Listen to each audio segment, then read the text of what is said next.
This is a story about quiet endurance, the kind that doesn't look impressive but refuses to let go.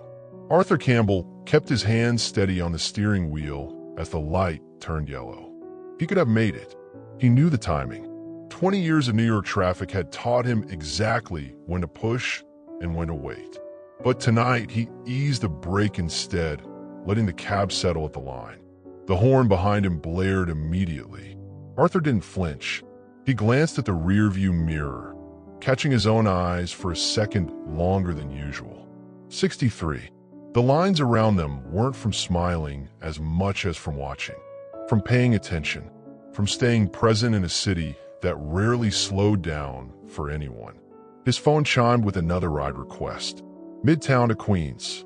Long haul. Low surge. Arthur accepted it anyway. The car smelled faintly of coffee and the peppermint gum he chewed when nights ran long. Outside, New York pressed in from every side. Lights stacked on lights, people moving with purpose, impatience, hunger for the next thing. The passenger climbed in without a greeting, already tapping on his phone. Queens, he said, like an order. Arthur nodded. Got it. As he pulled into traffic, a familiar thought surfaced. Not sharp, not angry. Just warn. Is this still what I'm supposed to be doing? The question didn't scare him. It had been with him for years, riding quietly in the back seat of his mind. He never answered it directly. He didn't have to. He just kept driving. At home, Sharon would be finishing up dinner, even if he was late. Maya might text him about work. Kelvin about something half-formed, still becoming. Tiger would be stretched out somewhere warm, convinced the world would continue exactly as it always had. Arthur checked the clock. Another long night ahead. He merged smoothly, letting the city flow around him instead of fighting it. Somewhere between one red light and the next, Arthur felt the familiar weight of staying.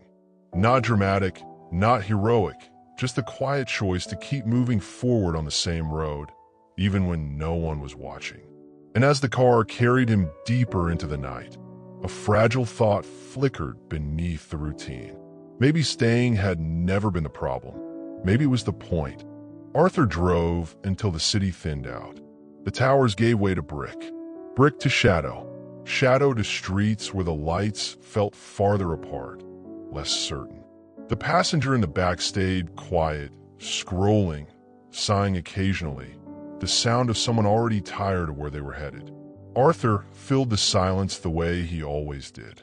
You from Queens originally? He asked, gentle, unforced. The man shook his head. Nah, came here for work. Like everyone.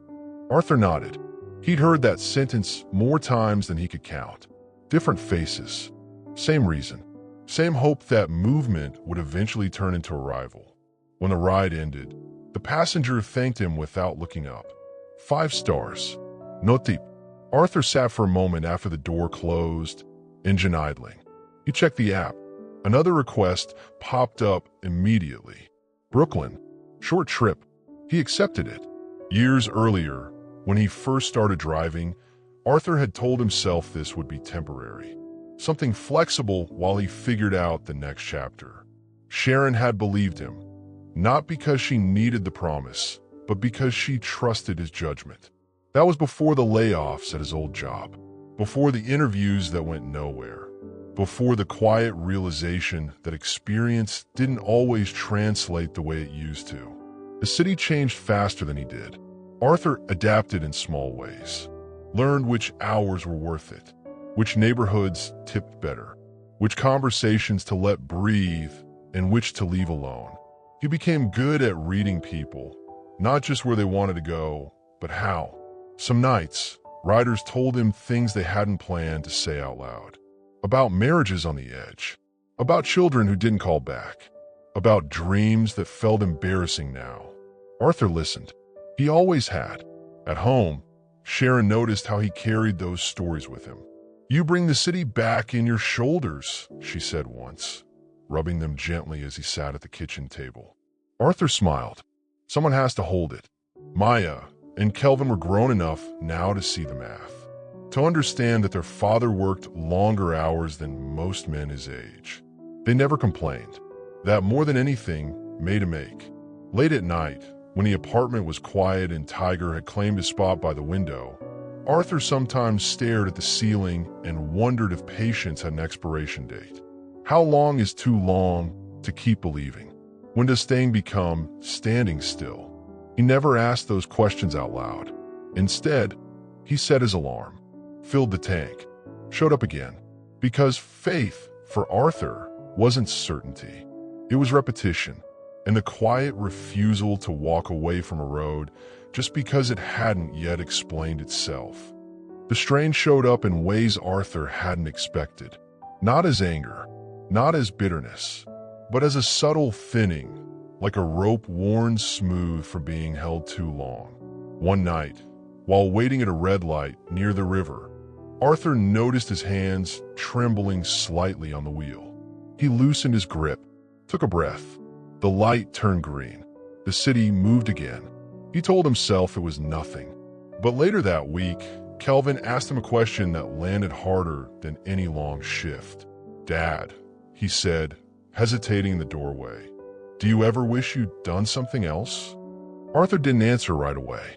He thought of the years before driving, the job he'd lost, the skills that had aged out of relevance, the interviews where he'd smiled and nodded and felt himself become invisible.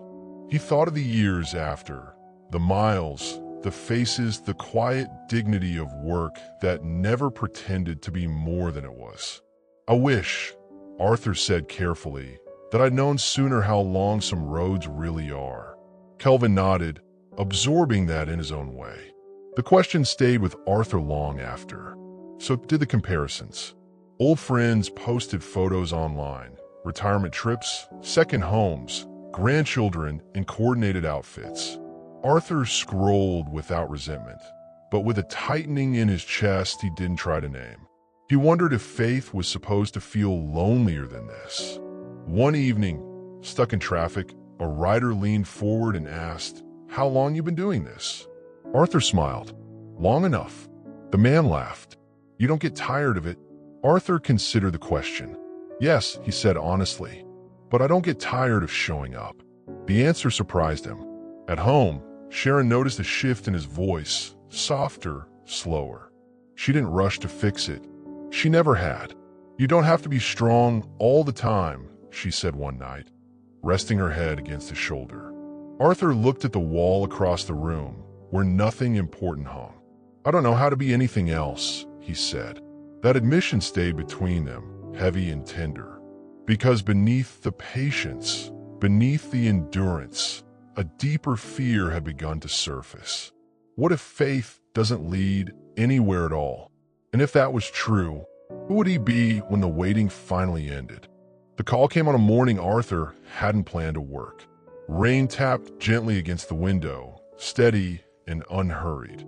Sharon was already up, reading at the table, Tiger curled beside her like punctuation at the end of a long sentence. Arthur's phone buzzed on the counter. Unknown number. He almost let it go. "Mr. Campbell?" the voice asked when he answered. "This is Daniel Reyes. I ride with you sometimes. Midtown, late evenings." Arthur pictured him immediately. Quiet, polite, always thanked him by name. "Yes," Arthur said. "I don't know how to say this without sounding strange," Daniel continued. "But you listen, really listen, and it turns out that matters." Daniel explained that he worked for a small community transportation nonprofit. They helped older adults, people with mobility issues, folks who needed patience more than speed. Drivers came and went. What they needed was someone steady, someone trusted. "We'd like you to come talk to us," Daniel said. "No promises, just a conversation." Arthur thanked him and ended the call, phone still in his hand. The room felt different. Not electric, not dramatic, just open. Sharon looked up from her book. That was new. Arthur nodded slowly. It was. The conversation happened a week later. Then another. No interviews with sharp edges. No selling himself. Just questions about how he handled difficult passengers. Why he stayed calm. How he managed long days without burning out. Arthur answered honestly. He didn't polish anything. "I stay," he said once, unsure why that felt like enough. Months passed. Slowly, quietly, Arthur began driving fewer Uber hours. Then fewer still. The nonprofit role grew, not in pay at first, but in meaning. People learned his name, waited for him, trusted him with their silences. Maya noticed first. "You seem lighter," she said during a visit. "Like you're not bracing all the time." Arthur smiled. "I think I stopped asking the road where it was taking me." The offer came without ceremony. Part-time at first, then full. Benefits modest. Respect unmistakable. Arthur signed the papers with a hand that didn't shake. That night, he sat with Sharon on the couch, tigers stretched across his legs, the city humming softly outside. "It's not big," Arthur said. "It's not what people post about." Sharon rested her head on his shoulder. "It's yours." Arthur felt the truth of that settle in his chest. For the first time in a long while, the waiting hadn't ended in arrival. It had ended in belonging. Arthur still drove the city, just differently now. The routes were shorter, the pace slower, the conversations deeper. Some mornings, he helped an older man into the passenger seat, steadying him without hurry. Other days, he drove a woman to her doctor's appointment and waited, engine off, because she was nervous about being alone afterward. No one rushed him. No one asked him to be faster than he was. At home, the change showed up in small ways. Arthur came back less exhausted, more present. He cooked with Sharon some evenings, the two of them moving around the kitchen in a rhythm they hadn't had in years. Maya and Kelvin noticed it in his voice, steadier, less strained. Tiger claimed his lap every night now, certain that this version of the world was acceptable. Sometimes, late at night, Arthur thought about the years he'd spent waiting. The miles driven, the doubts carried quietly, the fear that faith might end in nothing. He understood now that faith hadn't been a bet on a future reward. It had been a way of becoming. The road hadn't led him somewhere else. It had shaped him into someone the right place could finally recognize. Arthur sat by the window one evening, watching the city lights blur softly in the distance. The same New York, the same streets, but he no longer felt pressed by them. He felt rooted. And in that stillness, Arthur Campbell finally understood something simple and enduring. He hadn't stayed because he was afraid to leave.